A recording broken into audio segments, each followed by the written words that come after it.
Buenas tardes. Retomamos aquí nuestro curso de Introducción al Cristianismo. Seguimos en el tema uno y vamos a explicar en este caso la tercera parte. Es decir, estamos en este tema de los cuatro evangelios como testimonio sobre la vida y la doctrina de Jesús, que es la introducción, podemos decir, a todo lo que queremos hablar sobre Jesús de Nazaret. Es el tema más largo y por eso me voy deteniendo poco a poco en él. El día anterior, pues habíamos terminado con el testimonio inicial que teníamos sobre los evangelios y hoy vamos a empezar ya concretamente en cada evangelio en particular. Concretamente, vamos a ver solamente dos evangelios en esta ocasión, el de Mateo y el de Marcos. En cada uno de estos evangelios voy a seguir más o menos el mismo esquema, es decir, un poco presentación general, después algo sobre el autor y a quién va dirigido ese evangelio y algunos datos sobre la composición, algo sobre la estructura y finalmente algunas cuestiones sobre las enseñanzas teológicas que podemos seguir en cada uno de los evangelios.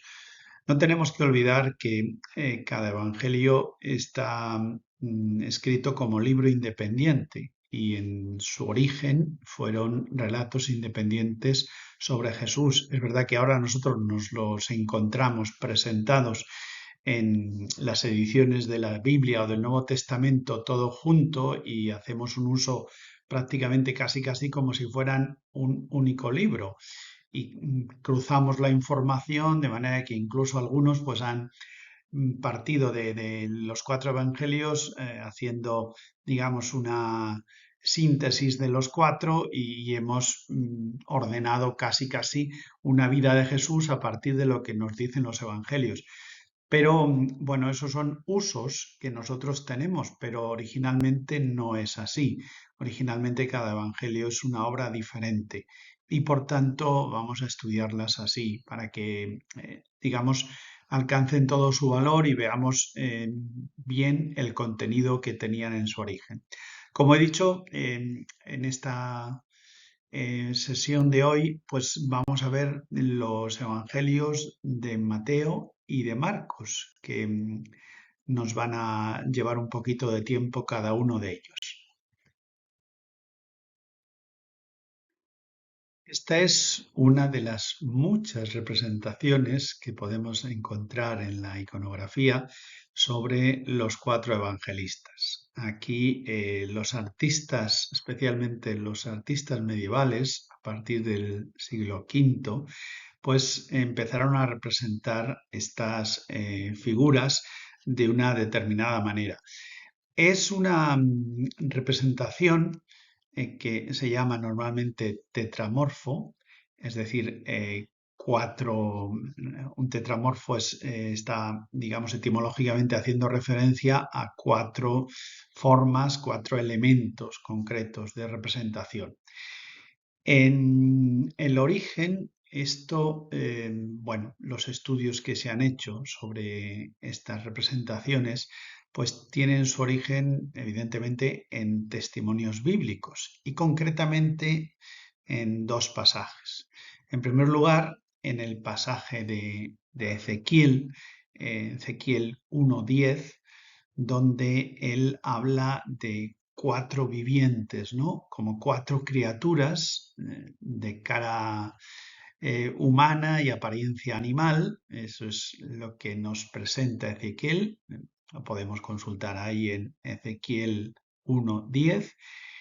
Y también a partir de ahí, pues lógicamente Juan, el autor del Apocalipsis, pues también recogió esta imagen y hace referencia a ella en Apocalipsis 4:1-9, en una de las visiones que tiene, pues ve el trono, digamos lo que podríamos hablar del Pantocrátor, del Cristo juez y que está juzgando, rodeado de los 24 ancianos, y frente al trono están estas cuatro criaturas, cuatro pues, seres que describe con mucha riqueza de detalles Juan en Apocalipsis 4, 1, 9. En los dos casos, tanto en Ezequiel como en el Apocalipsis de Juan, se habla de cuatro seres que tienen uno de ellos apariencia de león, otro de los seres apariencia de toro, otro parece como un hombre y el otro como un águila.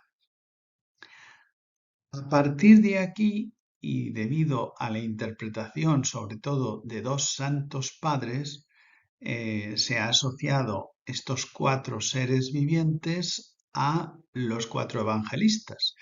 Pero debemos esta interpretación, repito, a lo que escribieron dos santos padres de la Iglesia. En el Evangelio no hay ninguna referencia a esto, ni tampoco en Ezequiel ni en el Apocalipsis. Ellos hacen una visión, una representación, pero ahí no hay ninguna mención de que esto sea referido a los cuatro evangelistas. Tradicionalmente, los artistas medievales, especialmente, pues acudieron a las dos interpretaciones de Ireneo, del siglo II, este padre de la Iglesia, y San Jerónimo, del siglo IV, que hablan de estos cuatro interpretándolos como los cuatro evangelistas. Ireneo, de todos modos, no hace una referencia pues tan clara como la que va a hacer sobre todo San Jerónimo. San Jerónimo es prácticamente la fuente de la que van a beber todos los pintores, escultores, etcétera, que han representado a estos cuatro evangelistas. Casi siempre se representa a San Marcos con el león, a San Lucas con el toro, a San Mateo con el hombre, aunque en muchos casos, ahora diremos por qué, aparece como un ángel, y al evangelista Juan con el águila. Esto es la descripción que hace sobre todo San Jerónimo en el comentario que él tiene precisamente al libro del el profeta Ezequiel. ¿Por qué lo hace así? Pues sencillamente él quiere asociar cada uno de los evangelistas con el motivo inicial con el que comienza cada uno de ellos su evangelio.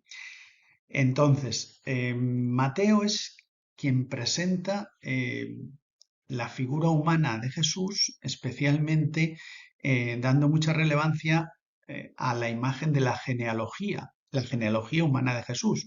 Por eso se representa con un hombre. ¿Y por qué tiene alas si decimos muchas veces o un hombre o un ángel?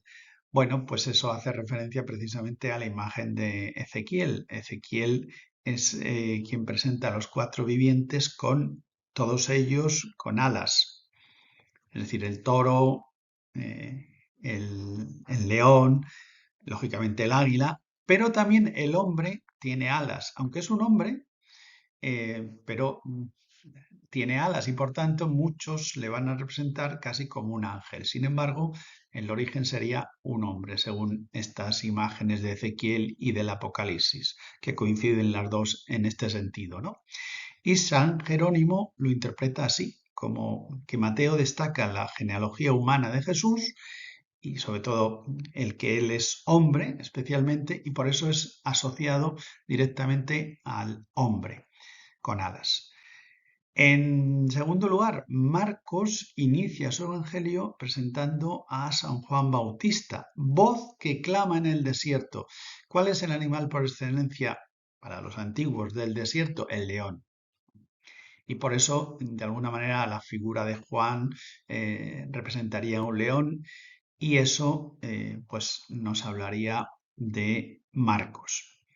En tercer lugar está el toro, que es Lucas, precisamente porque las escenas iniciales con las que inicia Lucas es precisamente el sacrificio que está presentando Zacarías, el padre de Juan el Bautista, en el templo de Jerusalén.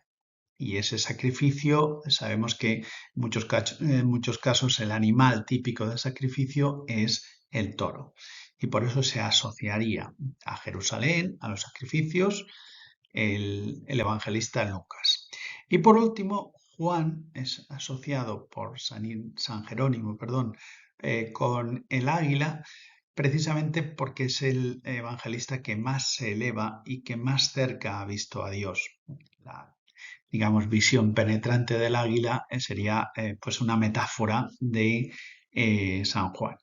Bueno, repito que esto es una interpretación alegórica, metafórica de San Jerónimo en el siglo IV y sencillamente en su comentario hace, pues digamos, esta transposición entre los vivientes de Ezequiel y de Apocalipsis a los cuatro evangelistas. Pero su comentario ha tenido muchísimo éxito y prácticamente aún hoy en las representaciones que se hacen, sean en cualquier cuadro religioso que habla de los cuatro evangelistas, sea en una representación digamos, la fachada de una catedral, de una iglesia, sea en la representación gráfica a veces de los sagrarios de nuestras iglesias, prácticamente están siempre representados o los cuatro símbolos de los cuatro vivientes, pero que representan a los cuatro evangelistas, o los evangelistas como en esta imagen que estamos viendo ahora, junto a ese símbolo que les asocia. Bueno, es una manera también de entender cuando vayamos a cualquier catedral, a cualquier iglesia y veamos esa representación, ya sabemos distinguir quiénes son estos personajes.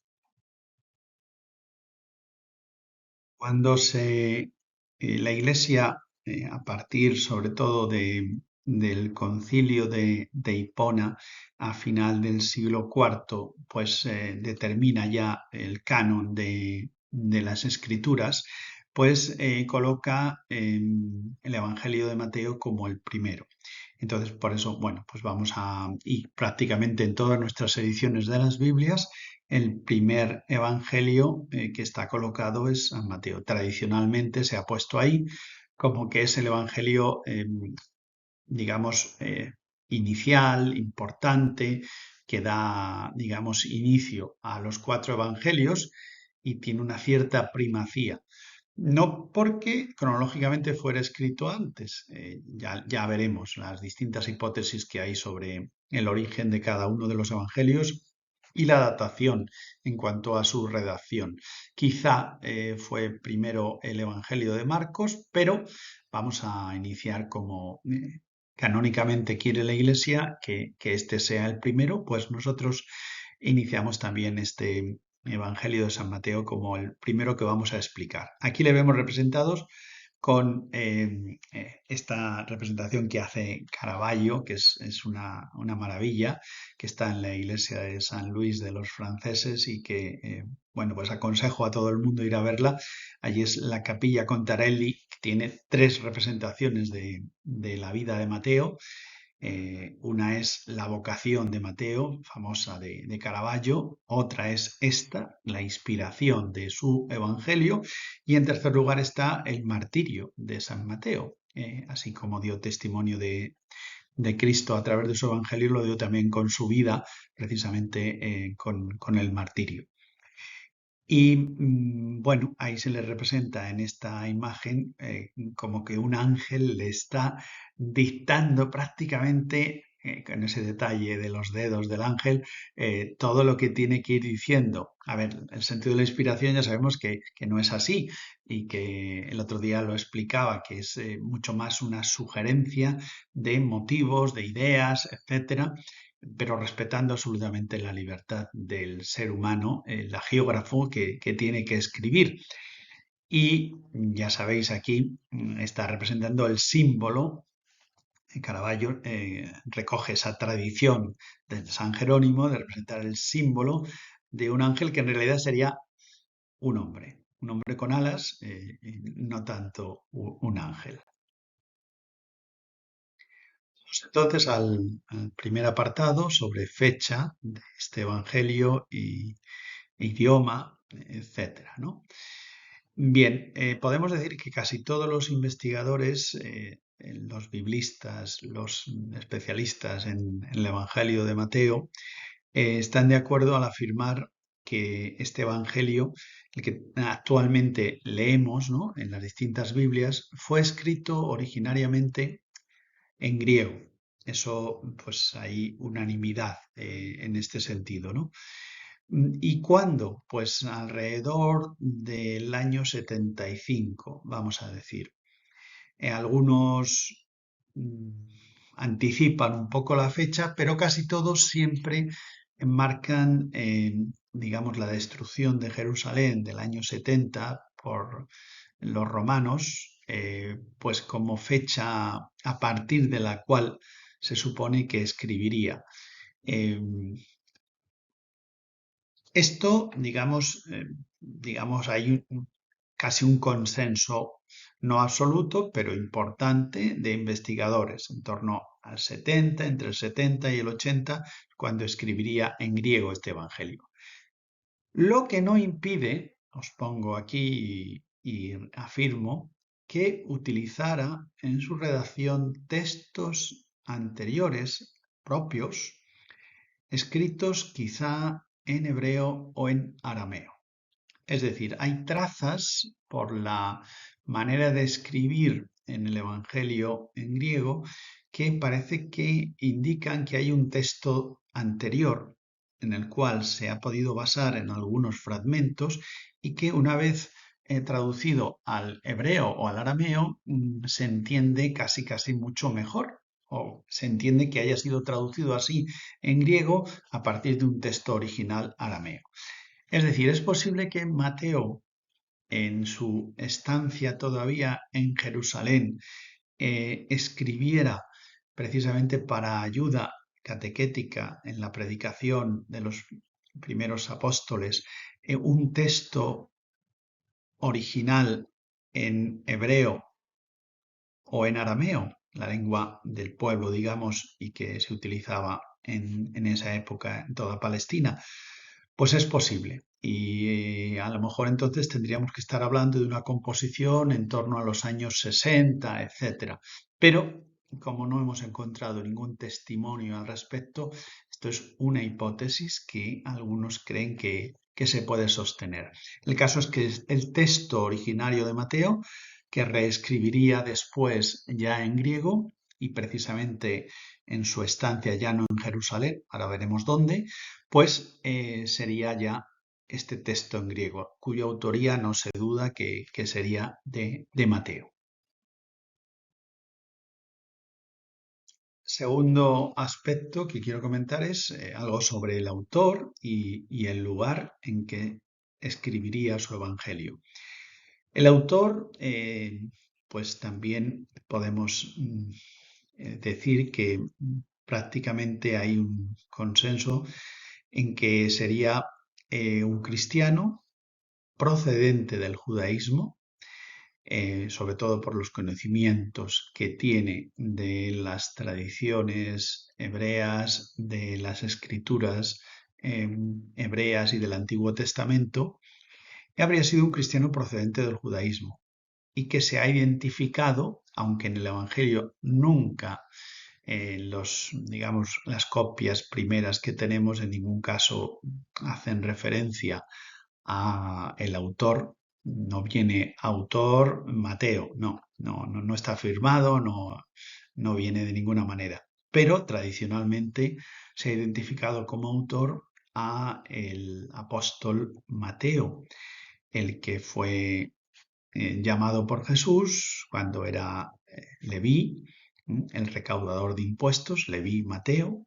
Tenía este doble nombre posiblemente por su oficio y su cercanía a los romanos, y que, bueno, pues Jesús llama cuando estaba precisamente ejerciendo su tarea y le siguió, dejándolo todo, le siguió. ese cuadro de Caravaggio que representa ese paso de Jesús en la vida de Mateo, en el momento en que él, es verdad que Caravaggio hace una representación de ese paso de Jesús a una mesa de un recaudador de impuestos que prácticamente sería la de su época, siglo XVI, y que no es el mismo que, digamos, que fue el Mateo del Evangelio en el siglo I. Pero Caravaggio, yo creo que con mucha intuición entiende que Jesús sigue llamando en todas las épocas y representa pues un Mateo renacentista que siente esa llamada de Cristo, que le mira y al mismo tiempo se señala diciendo yo. Y en la escena, esa escena preciosa que está ahí representada, pues se ve la mano de Cristo señalándole a él. Al mismo tiempo, Pedro, que está junto al Señor, incrédulo, porque haya llamado a este recaudador de impuestos, es otro personaje de la escena que da mucha realidad a esta narración evangélica representada en el cuadro de Caravaggio. Y los que acompañan a Mateo, pues lo mismo, ¿no? Los que están centrados en contar el dinero, los otros que ven la mirada de Cristo y no saben qué hacer al respecto. Bueno, es una maravilla que, como digo, hay que contemplarla y meditarla muchas veces. Bueno, pues este es Mateo, el autor, ¿no? Que estaría en principio residiendo, pues quizá en Cafarnaún, donde se desarrollaba su tarea, quizá luego seguiría a Jesús a Jerusalén. Bien, no sabemos dónde estuvo él en este tiempo, pero sí que sabemos que posiblemente después de la destrucción del templo de Jerusalén en el año 70, muchos cristianos huyen y se refugian en ciudades en el entorno más o menos próximo, pero ya fuera del territorio de Israel. Y concretamente en la tradición habla de que él fue a Antioquía, Antioquía de Siria. Ahí la vemos en el mapa como uno de los lugares donde se fundó una comunidad muy importante de cristianos, de primeros cristianos, ¿no? Y posiblemente él estaba ahí en esa comunidad. Y para esa comunidad eligió escribir este evangelio en griego. Precisamente es una comunidad que está formada por elementos pues, muy variopintos. Es decir, lógicamente es una ciudad no judía, es una ciudad del Imperio Romano de Oriente y concretamente una ciudad con un comercio muy rico. En aquella ciudad, San Pedro tuvo un papel también importante, especialmente en la primera evangelización, y de hecho este Evangelio de Mateo le dedica un tratamiento muy destacado, ¿no? en todo lo que es la figura de Pedro, ¿no? También fue San Ignacio de Antioquía, como su nombre indica, pues fue obispo de esta ciudad y a ella dirigió algunas cartas y algunos textos, ¿no? Y podemos decir, por tanto, que Mateo pues, escribió para esta comunidad, formada por antiguos judíos, la comunidad de primeros cristianos, me refiero, convertidos al cristianismo, y también formada por muchos cristianos provenientes del paganismo. Y por eso Mateo pues, explica muchas cuestiones de las tradiciones judías en su evangelio. ¿Cómo es la comunidad para la que Mateo escribe su evangelio? ¿Y por qué escribió para esa comunidad? Bueno, fundamentalmente la hipótesis que se sigue es que los evangelios surgen precisamente para nutrir un poco la necesidad de los primeros cristianos que tenían de conocer a Jesús, de fundamentar la fe en el conocimiento y el testimonio de los primeros apóstoles y por tanto para que la memoria de estos apóstoles, como ya dije otro día, no se perdiera, ya que muchos estaban muriendo en los distintos martirios que fueron terminando con ellos prácticamente en el siglo I, entonces se vio la necesidad de que se pusiera por escrito esto. Y quizá incluso algunas de las cuestiones que abordan los evangelistas son preguntas que esa comunidad habría hecho a Mateo sobre, por ejemplo, la infancia de Jesús, que de eso quizá no se hablaba y por eso él antepone 2 capítulos dedicados a los hechos de la infancia de Jesús, pero luego ya todo lo demás, pues lo mismo, ¿no? Sabemos que los evangelios, todos ellos dedican una importancia muy grande a la pasión, que es la parte más desarrollada de todos los evangelios, de los 4 evangelios, y hay, bueno, pues distintos modos de afrontar esa perspectiva de lo que es la vida de Cristo, ¿no? En los 4 evangelistas, ¿no? La comunidad, por tanto, a la que se dirige Mateo es probablemente esta Antioquía de Siria, ¿no? Y es una comunidad que tiene 4 características que encaja bien a cómo se ha desarrollado el relato del Evangelio de San Mateo. Primero, es una comunidad formada en gran medida, como he dicho antes, por cristianos procedentes del judaísmo. Y el autor supone un conocimiento amplio del Antiguo Testamento y por eso está continuamente citando. También quizá para dar fundamento, es decir, si sus oyentes son antiguos judíos que conocían bien las escrituras, pues en Mateo no ahorra en ese sentido en fundamentar cómo Cristo cumple muchas de las profecías y cómo algunas de esas profecías hablaban precisamente de Cristo. En segundo lugar, segunda característica, en el seno de esta comunidad existen también cristianos procedentes del paganismo y también hay unos guiños en algunos pasajes de San Mateo que hablan de la apertura precisamente hacia las naciones paganas y hacia todo el mundo, ya no solo el mundo judío, sino también el mundo pagano. Basta ver, y lo hago referencia aquí en ese texto que os pongo ahí, Mateo 28 y 19, que es el final de su evangelio, cuando la misión de evangelizar a los que envía Cristo ya en el momento de su ascensión, pues es precisamente la de predicar el evangelio por todo el mundo, a todas las naciones.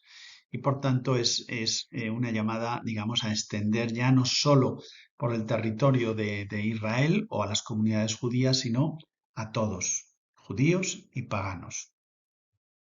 Tercera característica, los cristianos de esta comunidad se sitúan en una oposición contra el judaísmo fariseo.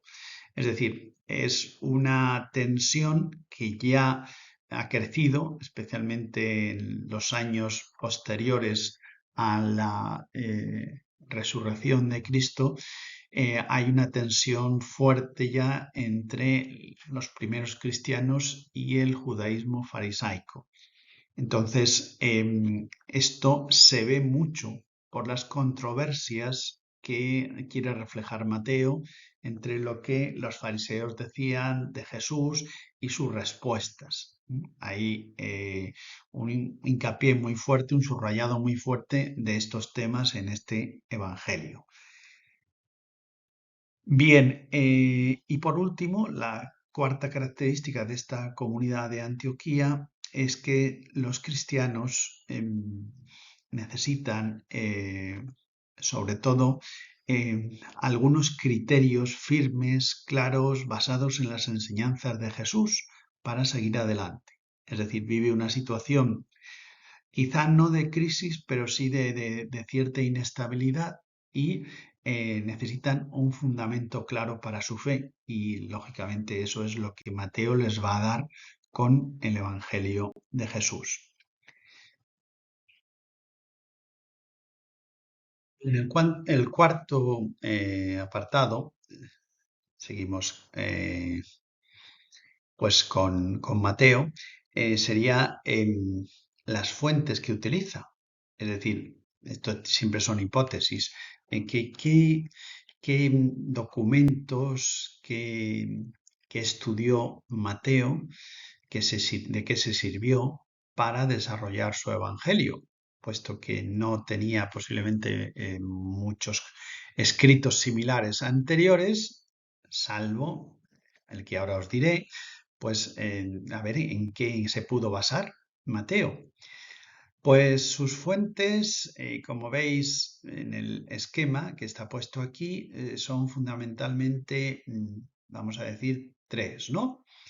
Son, en primer lugar, el Evangelio de Marcos, que eso prácticamente también hay eh, un acuerdo en el que casi todos los escritores piensan, vamos, los investigadores en el Evangelio de Mateo piensan que Marcos ya existía y que ese Evangelio, una copia de ese Evangelio, fue conocida por Mateo al escribir. Porque de hecho, aquí sí que podemos acusarle de plagio, con certeza, pero era un plagio, digamos, que en aquel momento era muy bien permitido y además consentido y todo el mundo lo conocía. Y era que él utiliza algunos pasajes de Marcos y los copia casi literalmente, con alguna variante, que es lo propio de Mateo y de todo escritor, pero como Marco había descrito algunos momentos de la vida de Jesús, que posiblemente, ya lo veremos luego, pues hacían referencia a lo que Pedro había predicado, pues Mateo lo escribe tal cual. Con alguna variante, como digo. Siempre él mete sus comentarios particulares. Segunda fuente es la llamada fuente Q. Q hace referencia a una palabra alemana, Quelle, que significa eso, fuente, y que es una hipótesis que se ha planteado, y es que posiblemente existieron alguna recopilación de discursos o de narraciones de milagros o de narraciones de parábolas previas a la existencia de los evangelios. ¿Por qué existían estos relatos, narraciones de lo que hizo Jesús, de lo que dijo, de sus frases más importantes? Pues porque podrían ayudar perfectamente a los primeros predicadores cristianos en la evangelización de las distintas comunidades. Entonces es normal, hay personas que lo tenían todo en la memoria, pero hay otros que necesitarían de un cierto guión, un borrador, unos papeles donde pudieran tener más o menos lo que iban a decir, lo que iban a comunicar. Y eso es lo que la hipótesis que los investigadores han avanzado y han llamado fuente Q, porque es común a Mateo y Lucas, y posiblemente ellos se basaron en esta fuente Q, en estos escritos que existieron previos a los evangelios. Y en tercer lugar, la tercera fuente sería lo que Mateo ha confeccionado en su propia investigación o en su propia experiencia. Si partimos de que él es uno de los discípulos de Cristo, él tuvo muchísimas experiencias directas con Jesús y eso es lo que él aporta. Eso está muy bien reflejado en la película, en la serie The Chosen. Ahí vemos a Mateo con la tablilla y el puntero donde iba anotando en esa tablilla y después lo pasaría, lógicamente, por escrito, que era una tablilla de estas con arcilla en donde se escribía rápidamente, pero eso se tenía luego que pasar a escrito. Y él lo va haciendo en momentos importantes de la vida de Jesús, así se ve en la serie de Chosen, Mateo va anotando eso que él ve y que capta como que es muy importante y no quiere olvidarlo. Y eso, bueno, pues por ejemplo, ya no sería esa labor directa, de experiencia directa, sino en algunos otros pasajes, por ejemplo, pues se basa quizá en lo que la tradición ha mantenido, por ejemplo, sobre la infancia de Jesús. Él investiga, quizá buscando personas que fueron testigos de esa infancia en el entorno de Nazaret y por eso reconstruye, se dice que la infancia de Mateo, perdón, la infancia de Jesús narrada por Mateo, esos dos primeros capítulos de su evangelio, pues posiblemente son del entorno de la familia de San José, que tienen sobre todo a José como protagonista, mientras que Lucas tiene a María y por tanto su fuente sería el entorno de la Virgen. En cambio, la referencia de Mateo es sobre todo José y por eso su entorno fácilmente es el entorno familiar de José, que le haya dado pues esos detalles. Bien, esos son las fuentes. Aquí en el esquema está puesto también Lucas, pero es simplemente para ver cómo coinciden en cierta manera tanto Lucas como Mateo en algunas fuentes. La fuente Q nutriría tanto a Lucas como a Mateo. Marcos, el evangelista Marcos, el primer evangelio que se escribiría, pues lo conocerían tanto Lucas como Mateo. Y luego una parte es el Mateo especial, es decir, el material que él es propio. Algunas parábolas solo las narra Mateo, algunos milagros solo los narra Mateo, mientras que otros materiales solo los narra Lucas y otras parábolas, por ejemplo, la famosa parábola del sí, bueno, del buen samaritano también, pero iba a decir la del hijo pródigo, esa es solo de Lucas, no la narran ninguno de los otros evangelistas. Bueno, pues esos son los materiales propios de cada uno que en su investigación han recopilado o en su plan de redacción han considerado de todo lo que dijo Jesús, esto me parece importante, porque cada uno de ellos ha seleccionado, no cuenta todo, simplemente cuenta unos hechos, unos fragmentos que ha considerado importantes. Algunos detalles sobre la estructura. No voy a decir mucho, pero simplemente, bueno, algunas pinceladas. Primero, hay la perspectiva que quiere presentarnos Mateo en su Evangelio, la perspectiva sobre la realidad de Jesús de Nazaret, es que presenta a Jesús como el nuevo Moisés. No olvidemos que se está dirigiendo especialmente a muchos cristianos que provenían del judaísmo y su comunidad es fundamentalmente, y si pensamos sobre todo que antes de este evangelio en griego escribió ya en Jerusalén o donde él viviera en el entorno palestino, pues un evangelio en hebreo, en arameo, fundamentalmente para judíos, pues él quiso presentar a Jesús como el nuevo Moisés, pero mucho más que Moisés, porque es el Mesías, es el Hijo de Dios, es Dios mismo. Entonces, de alguna manera, esa perspectiva la va a reflejar en todo su evangelio. Presentar a un Jesús que supera a Moisés, por eso cumple todas las profecías, de él se hablaba en todo el Antiguo Testamento y está haciendo continua referencia, y por eso también ordena sus discursos, sus milagros, de una determinada manera que está revelando algo. A ver, establece secciones muy bien ordenadas.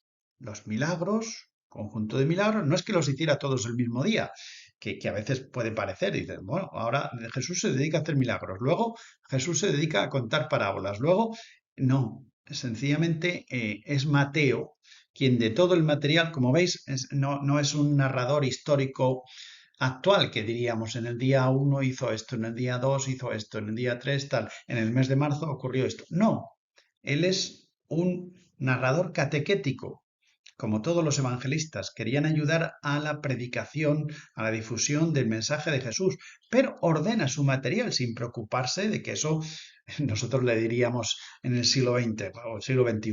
Esto rompe un poco nuestro esquema de lo que es la historia. Bueno, a él no le interesaba escribir historia. Él lo que estaba es contando algunos de los hechos fundamentales, las palabras fundamentales de Jesús. Entonces, ordena milagros y pone un conjunto de milagros. Ordena parábolas, lo mismo. Y no es que Jesús un día se dedicó a contar parábolas. No, También de nuevo vuelvo a remitiros en The Chosen. Hay muchos momentos en que se ve que Jesús está repitiendo una predicación. Ha predicado a unos aquí, vuelve a repetir la predicación a otros, y por eso también se les quedaría a los apóstoles, precisamente porque oyeron muchas veces contar estas parábolas a Jesús. Pero Mateo los agrupa. Las controversias contra los fariseos, pues también las va agrupando. Y hay 5 grandes discursos que os pongo aquí.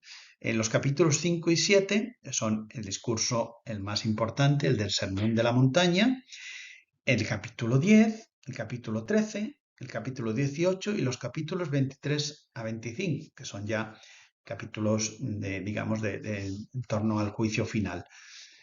Esos 5 grandes discursos van entremezclados de excepciones de milagros, parábolas, controversias.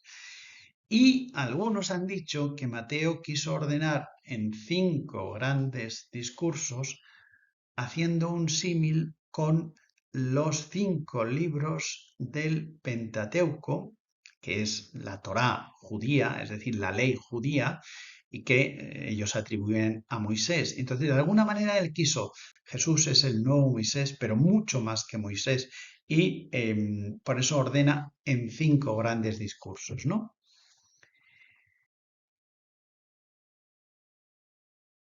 Por último, hablando del Evangelio de Mateo, vemos su teología.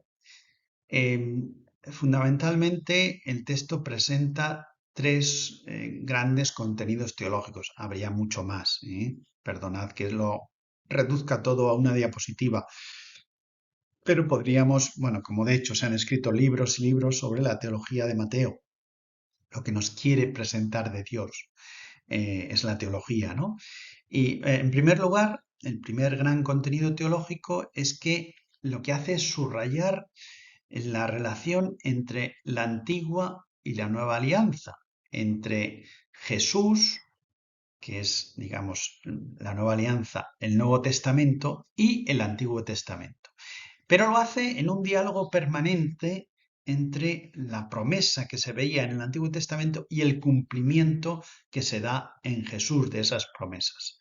Jesús es, resumirlo todo, el Mesías, es el Hijo de David, es el Hijo de Dios.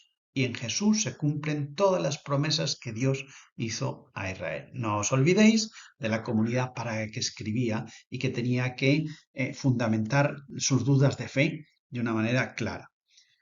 Segundo contenido teológico es el que establece, está muy en relación con el primero, establece una continuidad, no una ruptura. El cristianismo, la predicación de Jesús, no rompe con el Antiguo Testamento. Hay una continuidad, concretamente hay una continuidad entre Israel, el pueblo de Dios, y la Iglesia, que es el nuevo pueblo de Dios. Especialmente os pongo ahí un texto para que lo leáis si tenéis tiempo. Y en tercer lugar, el tercer contenido es que de alguna manera todo su evangelio, el Evangelio de Mateo, está tratando de reflejar qué es ser discípulo de Jesús. Es decir, digamos que hace como un reto, propone un reto. ¿Quieres ser discípulo de Jesús? Pues bien, síguele, vive como Él y vive sirviendo a los más necesitados. Ese es un elemento muy importante en todo lo que Mateo recoge de la predicación de Jesús. De hecho, su experiencia vital es esa, seguirle, vivir con Él como Él y vivir sirviendo a los más necesitados. Y eso también os cito ahí una serie de textos que reflejan esta en reflexión teológica.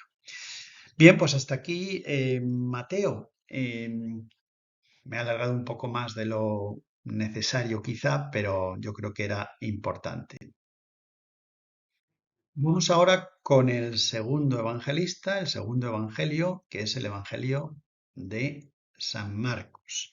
San Marcos representado por el león, que ya os decía que según el comentario que hizo San Jerónimo, se refería especialmente a que el evangelio de Marcos inicia con la figura de Juan el Bautista, lo presenta como la voz que clama en el desierto, ¿no? Y esa figura eh, se puede llevar a ese animal típico del desierto, al menos para los judíos en esa cultura, ¿no? Que es el león. Vale, es así, ¿no? Yo siempre digo, bueno, acordaros de la ciudad de León y San Marcos en León, etcétera, para tener una regla mnemotécnica para decir, bueno, ¿y cómo asocio yo unos a otros? A veces se ha dicho que se refiere al León de Judá, etcétera. Bueno, eso no es la interpretación original. Eso son derivaciones que se han podido decir en algún momento. Bien, pongo aquí que es discípulo de San Pedro y mártir, porque bueno, como todos los evangelistas murieron mártires, ¿no? Y él es efectivamente esto de ser fue discípulo de San Pablo y de San Pedro, pero especialmente de San Pedro. Y esto es muy importante para la configuración de este evangelio. Si entendemos que Marcos es el que escribió el primer evangelio, cronológicamente hablando, luego veremos las fechas, podemos decir, por tanto, que es el creador del género evangelio. Ya sabéis, por lo que comenté en días pasados, que la palabra evangelio se utilizaba como buena noticia, pero específicamente como libro ya es algo que nosotros vemos ya en contexto cristiano, en el siglo segundo ya se empieza a hablar de los 4 evangelios. Bueno, pues el primero que utilizaría la palabra evangelio en este sentido de presentar la buena noticia de Jesús es Marcos, ¿no? Fue el primero que lo escribió y así inicia el Evangelio de Marcos, con la palabra prácticamente evangelio. Entonces, os remito a esos versículos iniciales del Evangelio, ¿no? Un análisis con más detenimiento permite ver que su escrito no es, bueno, pues simplemente una narración, digamos, de los hechos fundamentales de Jesús, sino que detrás de ese texto que algunos han considerado, pues que es muy sencillo, casi ingenuo de la manera de presentar a Jesús, hay una explicación teológica muy elaborada y para nada improvisada. No recogió, pues eso, la predicación de Pedro sin ninguna reflexión. No. Podemos decir que es una reflexión teológica muy importante la que Marcos hace. El texto, al mismo tiempo, es importante no solo porque sea el primero, sino también porque es la base sobre la que van a escribir Mateo y Lucas. Ambos, al escribir casi 15, 20 y pico años más a partir del Evangelio de Marcos, pues ya conocieron este Evangelio, posiblemente, casi con seguridad, tenían una copia de este Evangelio y se basaron en él para escribir sus propios Evangelios, Mateo y Lucas. Y por eso digo que tiene que ser estudiado con la misma atención que el resto de los relatos evangélicos, ¿no? Y yo diría que para mí siempre le he tenido una devoción especial, por eso, por ser el primero, y por tanto es el evangelista que más cerca va a estar de los hechos y narra con más viveza algunos elementos. También, sobre todo, porque refleja detrás la predicación de Pedro. Es decir, lo que Pedro decía sobre Jesús es lo que Marcos va a tener como fundamento. ¿Quién fue Marcos o Juan Marcos, como le conocemos por la narración de los Hechos de los Apóstoles? Ahí aparece este autor del segundo evangelio, que sería un cristiano llamado así, Juan Marcos, para muchos simplemente Marcos, y aquí os pongo los pasajes de los Hechos de los Apóstoles donde aparece, ¿no? Especialmente al final de la etapa apostólica.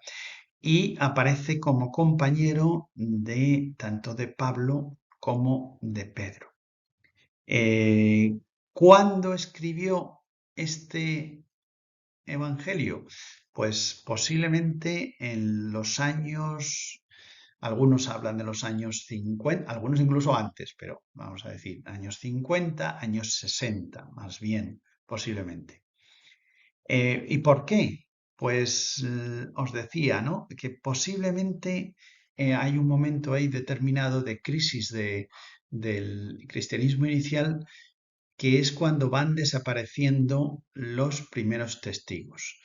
La muerte de Pedro en el año 63 y quizá los años previos incluso motivaron a Marcos a escribir los recuerdos de Pedro sobre Jesús, la predicación de Pedro sobre Jesús.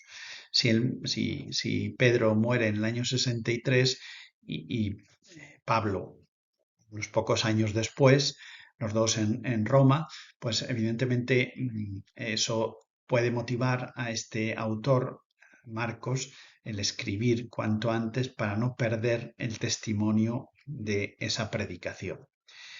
Bueno, Marcos, de lo que sabemos de él, posiblemente es un personaje que aparece y que conoció a Jesús, porque si seguimos la tradición, dice que en la cena, la última cena, el cenáculo que conocemos, el lugar donde Jesús celebró la última cena, posiblemente era una casa que pertenecía a la familia de Marcos.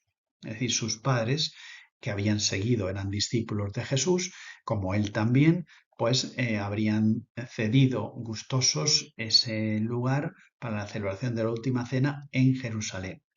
Era una familia más o menos bien acomodada y que tenía allí esa estancia donde podría celebrarse con tranquilidad la última cena.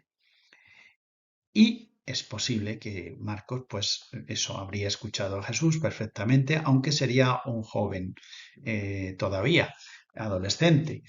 Y otros lo quieren identificar como el que aparece en un momento determinado, en unas escenas de las escenas de la Pasión, como que cuando fueron a prender a Jesús en el huerto de Gesemaní, había un joven que escapa, que no es de los discípulos, sino simplemente alguien que estaba por allí y que escapa, pues envuelto casi que como en un manto, en una sábana, y, los soldados no saben quién es y algunos dicen que es esta figura de Marcos. Lo que sabemos de él es que aparece después en los primeros viajes apostólicos acompañando a Pablo y a Pedro, y especialmente la tradición lo enlaza sobre todo con Pedro, como que era su escribano, igual que en The Chosen vemos que Mateo es el que va recogiendo todo lo que Jesús dice, pues sería Marcos el que iría recogiendo todo lo que Pedro contaba de Jesús, toda su predicación,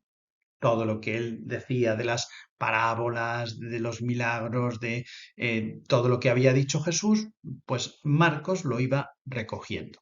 Por eso digo que Marcos tuvo la idea de reunir en un solo relato todas las noticias que conocía sobre la vida, el ministerio, la enseñanza de Jesús de Nazaret. Y esto lo hizo, pues por eso, porque iban desapareciendo esos testigos primeros y no quiso que se perdiera. Y para dar a esas comunidades una información precisa de lo que había hecho Jesús. ¿Por qué escribió Marcos su relato? Pues ya os lo he adelantado en la diapositiva anterior. De vez en cuando lo hago. Me hago spoiler a mí mismo. ¿Por qué escribió su relato? Pues los dos motivos que ya he comentado. Primero, por esa desaparición de los testigos oculares, de los acontecimientos, y que el recuerdo de Jesús corría en riesgo de deteriorarse, de que se modificara. Ya sabéis que las tradiciones orales pues muchas veces se van deformando a medida que van pasando de boca en boca y cosas que no existían al principio luego se agrandan, etcétera. La única manera de fijar de una manera clara y ya para siempre es escribirlo, dejarlo por escrito. Y ese es el propósito que le movió inicialmente. Y también porque es el inicio de la persecución contra los cristianos. Y la figura de Jesús, especialmente tal como está narrada en Marcos, es un modelo para los mártires cristianos. Esa es una de las claves también de este Evangelio. Precisamente, es decir, mirad, nuestro maestro vivió así, y sufrió esta persecución, porque el relato de Marcos, yo tuve mucha suerte cuando estudié, los años que estudiaba en Roma, escuché una vez el Evangelio de Marcos narrado en una iglesia, como una dramatización, todo seguido.